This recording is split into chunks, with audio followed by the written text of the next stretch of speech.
স্থানীয় সময় সোমবার মধ্যরাতে তুরস্কের উত্তর পূর্বাঞ্চলীয় কার্তালকা স্কি রিজোর্টের হোটেলে আগুন লাগে। মুহূর্তেই আগুনের লেলিহান শিখা 12তলা ভবনটি গ্রাস করে ফেলে। খবর পাওয়ার ৪৫ মিনিটের মধ্যে ঘটনাস্থলে পৌঁছায় দমকল কর্মীরা। আগুন নিয়ন্ত্রণের চেষ্টার পাশাপাশি শুরু হয় উদ্ধার কাজ।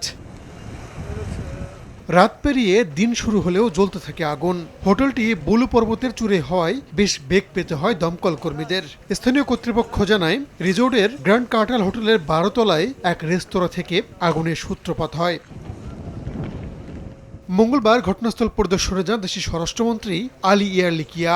দুর্ঘটনার মূল কারণ খুঁজে বের করার চেষ্টা চলছে জানিয়ে আগুনের ঘটনায় বহু মানুষ হতাহত হয়েছেন বলে উল্লেখ করেন তিনি। বলেন, অনেকে জানালা দিয়ে নিচে নামতে গিয়ে আহত হয়েছেন। এ ঘটনায় হোটেলটির মালিক সহ কয়েকজনকে গ্রেপ্তার করেছে পুলিশ।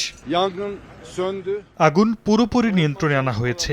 এখন শীতল করার চেষ্টা চলছে। প্রতিটা রুমে উদ্ধারকারী দল চেক করেছে। যারা মারা গেছেন তাদের পরিবারের প্রতি গভীর সমবেদনা জানাচ্ছি।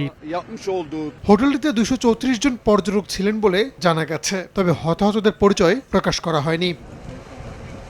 রাহানুল রানা, সময় সংবাদ।